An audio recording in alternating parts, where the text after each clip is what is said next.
कुछ लोग सपने देखते हैं आसमान से तारे तोड़ लाने के, कुछ अपना अलग आसमान बनाना चाहते हैं।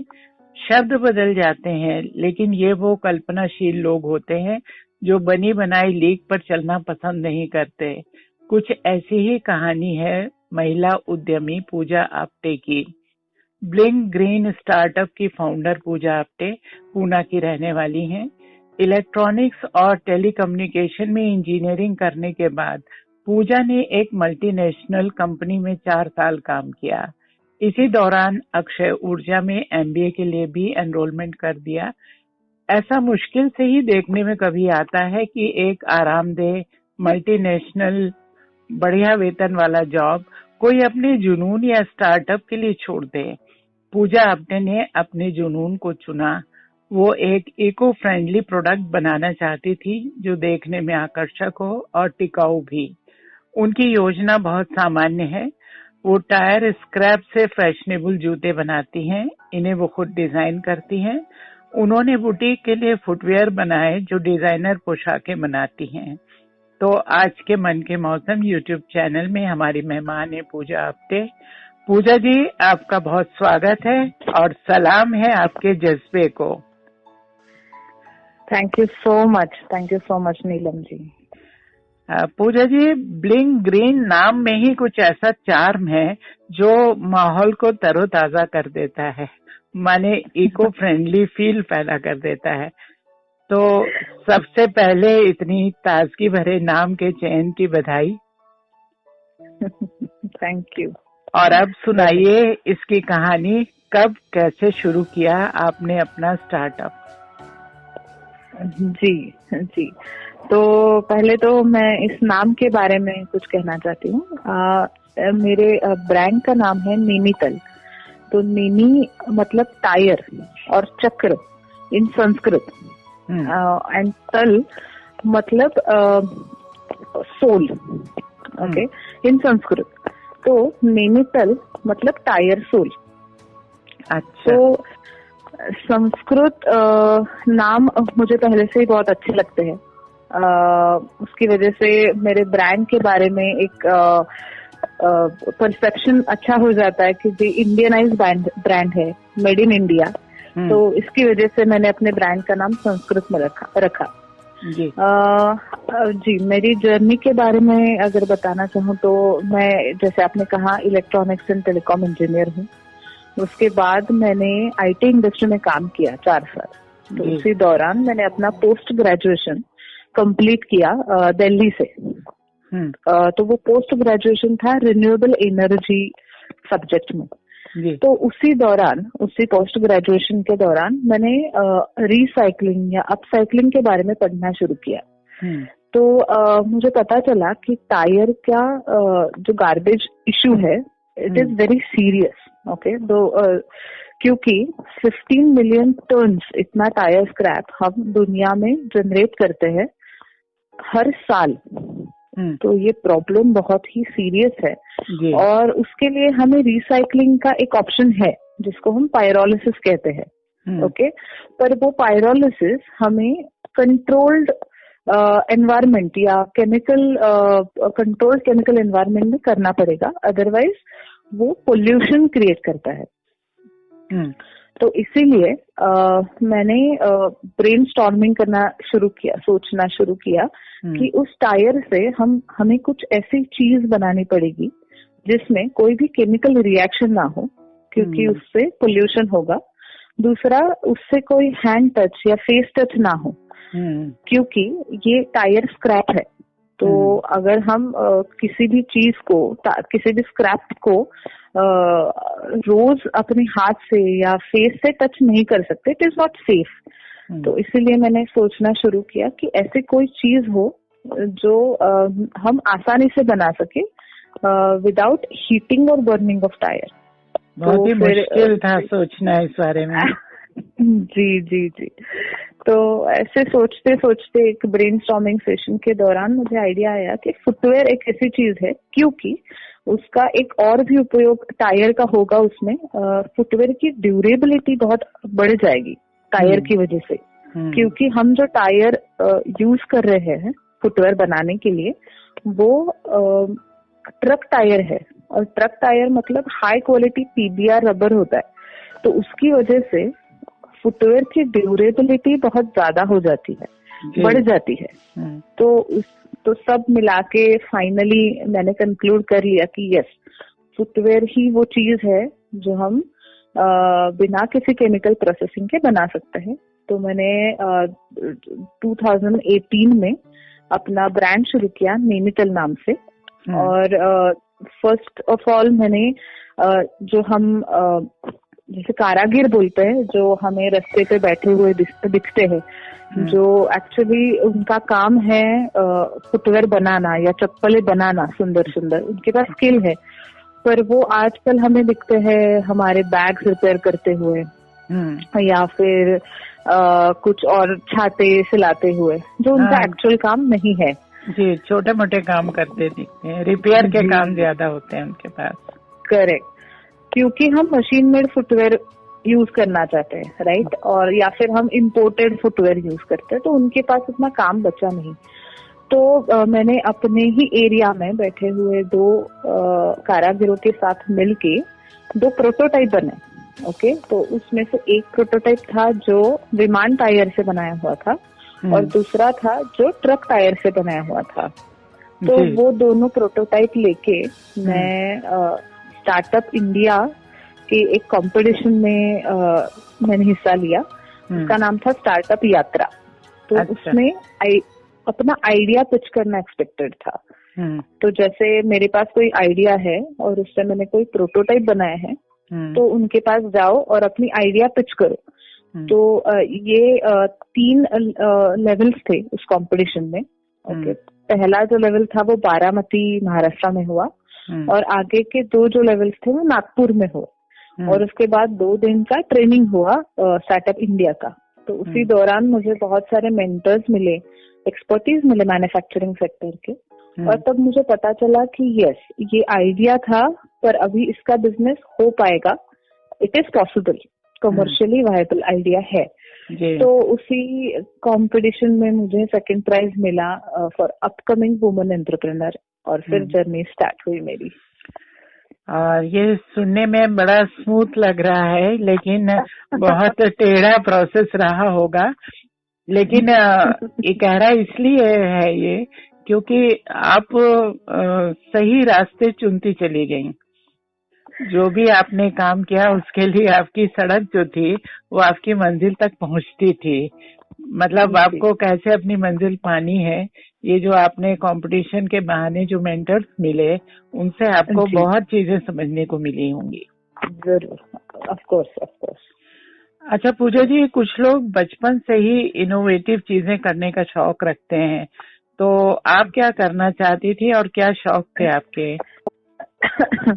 जी, कुछ लोग रहते हैं जो बचपन से ही इनोवेशन करते रहते हैं या फिर छोटी छोटी चीजों में ढूंढते रहते हैं। पर फ्रैंकली स्पीकिंग मेरा बचपन ऐसा नहीं था या फिर सपने भी ऐसे ही नहीं थे। मैं एक टिपिकल जॉब करने की सोच रही थी। मुझे अच्छा लगता था इंजीनियर होके मैं बहुत बड़ी कंपनी में अच्छी सैलरी कमाते हुए बस वही करना है मुझे, क्योंकि मैंने कभी सोचा नहीं था कि मुझे खुद का बिजनेस कभी शुरू करना है फ्रैंकली। वरना लोगों के सपने तो बचपन से रहते हैं कि मैं कुछ अपना बनाऊंगी या अपना प्रोडक्ट शुरू करूंगी। पर फ्रैंकली मैं खुश थी जॉब करने में, कुछ अच्छा ढंग का काम मिल जाए जिसमें मुझे अच्छा लगे काम करते हुए, कुछ इनोवेटिव या फिर कुछ डिफरेंट काम हो तो मुझे अच्छा लगता था। पर मैं कभी बिजनेस के बारे में नहीं सोच रही थी। मैं हमेशा ही चाहती थी कि मैं अच्छा जॉब करूं। पर आईटी इंडस्ट्री में आ गई, मेरी टीम बहुत अच्छी थी, मैं मेरे जॉब में बहुत खुश थी। पर बचपन से मुझे एनवायरमेंट सेक्टर के बारे में ये पता था कि मुझे उसी में करना है, एट द एंड मुझे उसी में काम करना है। शायद वो जॉब होगी या फिर किसी एनजीओ में काम करूंगी या कुछ भी हो, पर मुझे उस सेक्टर में काम करना है, ये मुझे पता था।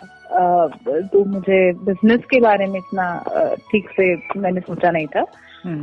पर पोस्ट ग्रेजुएशन के बाद मैंने जैसे रिसर्च करना स्टार्ट किया। मैं अलग अलग कंपनियों में जाके मिली, बहुत एक्सपर्ट लोगों से जाके मैंने बात की तब पता चला कि जॉब तो मुझे मिल जाएगी। खैर इंडिया में अभी तक इतने सारे जॉब अपॉर्चुनिटीज नहीं है एनवायरमेंट सेक्टर में। आपको एक तो रिलोकेट होना पड़ेगा, किसी और जगह पे जाके रहना पड़ेगा, या फिर आपको बहुत अच्छी पोस्ट ग्रेजुएशन करनी पड़ेगी, क्योंकि इन्वायरमेंटल इंजीनियरिंग के भी ऑप्शंस बहुत लिमिटेड है इंडिया में अगर आप देखोगे तो। उस सब के बाद मुझे पता चला कि जॉब तो मिल जाएगी, पर जो मैं सोच रही हूँ टायर के बारे में, शायद उस टाइप का काम करने वाला अभी तक कोई है नहीं। तो क्यों ना हम खुद से शुरू करें, है ना। किसी और से एक्सपेक्टेशन करने से अच्छा है कि हम खुद से शुरू करें। हम एक ट्राई करके देखते हैं कि हमें समझ आ रहा है या नहीं जी। तो इसी प्रकार मैंने ट्राई आउट किया और वो आई वाज लकी इनफ कि वो सक्सेसफुल हो गया और फिर आगे का सारा मेरा जर्नी स्टार्ट हो गया। हाँ पूजा जी, जिस तरह के चुनौती भरे व्यवसाय का आपने चयन किया, ये तो सब तरफ से बड़ा चुनौती भरा था, तो कैसे सामना किया इस सब का आपने? जी, दो तरह की चुनौती कहूंगी मैं। एक तो थी मेरी पर्सनल लेवल पे, क्योंकि जैसे मैंने कहा मैं अपने जॉब में खुश थी, सैलरी ठीक ठाक थी, कंपनी के परक्विजिट्स अच्छे थे। तो मैंने सोचा कि मतलब कोई भी सोचेगा कि हम अपने कंफर्ट जोन से बाहर जा रहे हैं, तो हम ठीक तो कर रहे हैं ना। तो ये सबसे पहली चुनौती थी मेरे लिए। पर मैंने सोचा कि अगर एक और प्रमोशन मिल गया, एक बार और सैलरी बढ़ गई, तो शायद मैं इस कंफर्ट जोन से बाहर कभी नहीं आ पाऊंगी। तो यही ठीक समय है, अभी करेंगे तो ही कर पाएंगे, वरना जिंदगी में ये चीज तो नहीं हो पाएगी। शायद मैं कुछ और कर लेती इन्वायरमेंट में, पर ये तो नहीं हो पाएगा अभी सब छोड़ छाड़ के अपना शुरू करना। तो इसीलिए मैंने उस टाइम जो डिसीजन लिया वो थोड़ा सा मुश्किल था मेरे लिए, पर मेरी फैमिली ने बहुत अच्छे से साथ दिया मेरा कि ठीक है, तुम कुछ करना चाहती हो तुम कर लो, हम हैं तुम्हारे साथ, अगर कुछ नहीं भी हुआ तो हम कुछ और सोच लेंगे। तो उन्होंने बहुत अच्छे तरीके से मुझे सपोर्ट किया। तो उस चुनौती को तो मैं अपने फैमिली की वजह से आगे बढ़ पाई उसमें से। अच्छा, फैमिली में सबसे ज्यादा किसने सपोर्ट किया? जी, मेरे हस्बैंड। मतलब मैं अपना बिजनेस करना चाहती हूँ ये समझते ही तो मेरे से ज्यादा वही एक्साइटेड थे कि कुछ अच्छा कर रही हो, जरूर करो। वो उनको बहुत अच्छा लगता है बिजनेस अपना खुद का होना या फिर कुछ अलग करना, ये सब चीजें उनको बहुत अच्छी लगती है। तो मेरी आइडिया से सबसे ज्यादा एक्साइटेड वही थे। मेरी मॉम को थोड़ा सा लगा था कि तुम इतना पढ़ चुकी हो, तुम कुछ और करो, एनवायरमेंट में करो, पर तुम क्यों चप्पल बनाना चाहती हो सच में? तो शुरू में वो थी कि तुम सच में इसी का बिजनेस करना चाहते हो, ठीक है चलो तुमने बना भी दी, पर कुछ और सोचो बिजनेस के लिए, तो तुम्हें और भी कुछ चीजें मिल जाएगी, तुम आईटी में कुछ कर सकती हो। तो मैंने सोचा नहीं, यही टाइम है, अगर मैं यहाँ तक पहुंची हूँ तो मुझे आके लेके जाना होगा इसको। तो बाद में वो भी उनको पता चला कि यस मैं वही चाहती हूँ, तो उन्होंने भी। खुशकिस्मत है आपकी, आपको दोनों बड़े एंड से बहुत सपोर्ट मिला, नहीं तो आदमी का आधा मन हो जाता है अगर परिवार सवाल खड़े कर देता है तो। सही है वेरी ट्रू जी। तो ये तो फैमिली की तरफ से रहा जी।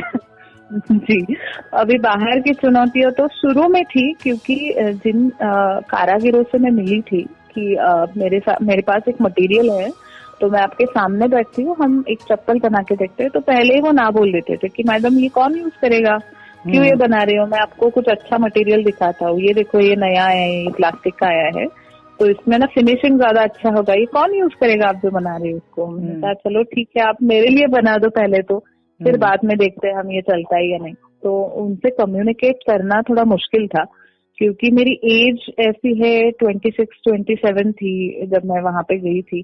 तो उनको लगता था अभी कोई लड़की आई है, कुछ ना कुछ तो प्रोजेक्ट कर लेगी फिर छोड़ के चली जाएगी, तो वो सीरियसली नहीं लेते थे मुझे। तो जैसे काम शुरू हुआ, जैसे ऑर्डर्स आने लगे, फिर उनको पता चला कि चलो ठीक है कुछ तो कर रही है। तो शुरू में उनसे कम्युनिकेट करना, उनसे काम करवाना थोड़ा मुश्किल था, पर अभी तो हमारे साथ वो जुड़ गए हैं, बहुत अच्छे से काम करते हैं और उन्होंने ही मुझे सब कुछ सिखाया है, तो सही आई बात थिंक है। बाद में वो इजी हो गया। हाँ, जो जिसका मतलब एक्सपर्टी की बात है कि जो जिसका काम जानने वाला है वो उनसे ही जी, आपको ज्यादा बारीकियां सीखने को मिल सकती हैं। Correct correct correct. मैंने कोई कोर्स नहीं किया, तो वही सब लोग हैं जो कारागिर है, उन्होंने ही मुझे सब कुछ सिखाया। मैंने कोई कोर्स नहीं किया फुटवेयर इंडस्ट्री में, क्योंकि मैंने इंजीनियरिंग किया था, मैंने रिन्यूएबल एनर्जी के बारे में पढ़ा था, मुझे टायर के एट्रीब्यूट्स पता थे, पर फुटवेयर एज ए इंडस्ट्री मेरे लिए बहुत ही नई थी। मैं उसके बारे में कुछ जानती नहीं थी। मेरे घर से कोई मैन्युफैक्चरिंग सेक्टर में था नहीं था। शिक्षक आपने बिल्कुल सही चुना। सहयोगी कहना चाहिए, वो बहुत सही चुना है, क्योंकि उनकी तो पीढ़ियों में ये हुनर है। तो वो चीजें जो आपको न बताते हुए भी कुछ बता जाएंगे, वो आपको इंस्टीट्यूट में नहीं मिल सकती हैं चीजें। करेक्ट करेक्ट करेक्ट, जी, सही है सही है। अब आप मुझे ये बताएं कि इस काम के लिए आजकल आपकी जो टीम है आपके पास, वो कितनी बड़ी है और कितने लोग इसमें शामिल हैं? जी, हम 9 लोग हैं। तो उसमें से मैं फुल टाइम एम्प्लॉय हूँ। मेरी एक दोस्त हमें 6 महीने पहले ज्वाइन हुई, जो हमारे लिए अभी डिजाइनिंग करती है। तो शुरू में मैं डिजाइन करती थी, अभी हमारे यहाँ पे एक डिजाइनर ज्वाइन हो गई है, वो है। और हमारे ऑफिस हेल्प के लिए एक है जो काम करती है हमारे साथ, और मेरे साथ 6 कारागिर काम करते हैं जो हमारे साथ कॉन्ट्रैक्ट बेसिस पे जुड़े हुए हैं। अच्छा, ओके। तो कुल मिला के आप लोग 9 लोग हैं? जी जी। अच्छा, इस समय ब्लिंग ग्रीन की यात्रा कितने पड़ाव पार कर चुकी है? पड़ाव तो कैसे कहूँ मैं, अभी शुरू में तो था जो ट्रायल एरर और R&D हम जिसको बोल सकते हैं, वो पहला पड़ाव था, एक सेलेबल प्रोडक्ट बनाना। दूसरा मैं कहूंगी कि मैंने एग्जीबिशंस में जाना स्टार्ट किया, वहां से मुझे बहुत अच्छा कस्टमर बेस मिला। तो वो पूरा मतलब 6 मंथ्स के लिए मैं एग्जीबिशंस करती रही, जो एग्जीबिशन आए मैंने सारे किए। तो मुझे उससे डायरेक्टली फीडबैक मिला, कस्टमर क्या सोचते हैं फुटवेयर के बारे में, उनको कैसा फील होता है, कंफर्टेबल है या नहीं है। तो वो सब फीडबैक मुझे मिला, अच्छा कस्टमर बेस मिला। तो वो 6 महीने के लिए मैंने एग्जीबिशंस किए। उसके बाद मैंने अपनी वेबसाइट लॉन्च की है, nainital.com। तो ये सबसे जरूरी और सबसे महत्वपूर्ण पड़ाव रहा नैनीताल की जर्नी में। और उसके बाद हमारे सेल्स भी बढ़ गए, हमारी क्वालिटी भी अच्छी हो गई। तो आई थिंक 3 पड़ाव तो हम कर चुके हैं। अभी हमें एक्सपांशन करना है वर्ल्ड वाइड। तो हम देखेंगे, अभी 2021 के लिए हम सोच रहे हैं कि हम थोड़ा इंडिया के बाहर के लिए एक्सप्लोर करें। ओके, तो ये आपके आगे के प्लान्स हैं? जी जी जी जी। और उसके लिए कुछ बड़ी टीम की जरूरत होगी या कुछ और गाइडेंस की जरूरत होगी, क्या सोचती हैं आप? जी, गाइडेंस मतलब कैसे, हमें थोड़ा सा अगर हमें प्रोडक्शन अपना बढ़ाना है तो हमें एक खुद की जगह लेनी पड़ेगी प्रोडक्शन के लिए। तो मैं वो सोच रही हूँ कि अगले साल मैं अपनी खुद की जगह बनाऊंगी जहाँ पे ये प्रोडक्शन हो। और लोगों की बात करें तो वो कैसा है, कॉन्ट्रैक्ट बेसिस पे हमें और लोग मतलब मिल जाएंगे। तो प्रोडक्शन बढ़ाने के लिए इमीडिएटली लोग तो मुझे ज्यादा नहीं लगेंगे, जितने लोग हैं वो भी काम कर सकते हैं प्लानिंग के साथ। तो हमारे लिए उतना काफी होगा, पर अपनी जगह लेना शायद अगले साल के लिए हमारा एम होगा। ओके, और फंड्स की क्या स्थिति है आपकी? जी, मैं अभी हमने मुद्रा लोन लिया हुआ है, जो गवर्नमेंट हमें प्रोवाइड करता है। तो हमारे सारे फंड्स मुद्रा लोन से ही आते हैं। तो उस पे अभी काम तो हो रहा है। तो शायद अगले साल के लिए हम कुछ एक्स्ट्रा फंड्स के लिए पिचिंग करेंगे जी। तो देखते हैं तो क्या होता है। वैसे तो पूजा जी, आपकी पूरी कहानी बहुत मोटिवेशनल है। फिर भी हम चाहेंगे जितने सोच विचार के साथ और जितने खतरे लेके, जितने जोखिम उठाकर आपने ये काम शुरू किया, तो हमारे सुनने वालों के लिए कुछ आप टिप्स दें। जी जरूर। मैं एक्चुअली एक टिप देना चाहती हूँ, टिप नहीं, एक सोच बताना चाहती हूँ मेरी कि बिजनेस अगर आप शुरू करना चाहते हो अपना, तो किसी मेंटर से या एक्सपर्ट से हेल्प जरूर ले, क्योंकि उस बिजनेस की वजह से आपकी लाइफ और आपके जो एम्प्लॉय है उनकी लाइफ उस पर डिपेंडेंट है। तो अच्छी बात है अगर कुछ आप अलग सोच रहे हो, पर मेंटर से हेल्प जरूर लो, उससे आपको मदद मिलेगी। और दूसरी चीज मैं सबके लिए बताना चाहती हूँ कि एनवायरनमेंट के बारे में है कि हमने एक छोटा सा हमारी तरफ से एक स्टार्ट किया है अपना कचरा कम करने के लिए, गार्बेज कम करने के लिए। तो आप हमसे जुड़ जाइए और हम सब मिलके वापस इस अर्थ को ग्रीन कर सकते हैं। तो हमारा टैगलाइन है अ स्टेप टुवर्ड्स ग्रीनर अर्थ करके। तो हमारे साथ जुड़ जाइए, हमें अपनी लाइफस्टाइल बदलनी होगी।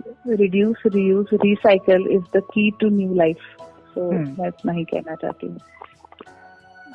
पूजा जी, बहुत कड़ी मेहनत करके आपने मुकाम हासिल किया है।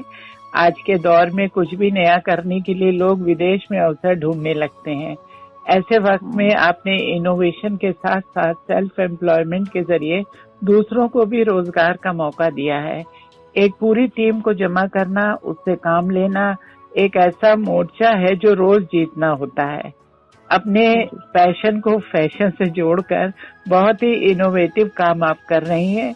आपकी आगामी उपलब्धियों के लिए अग्रिम बधाई और मन के मौसम यूट्यूब चैनल में शामिल होने के लिए बहुत धन्यवाद। धन्यवाद जी, धन्यवाद नीलम मैडम।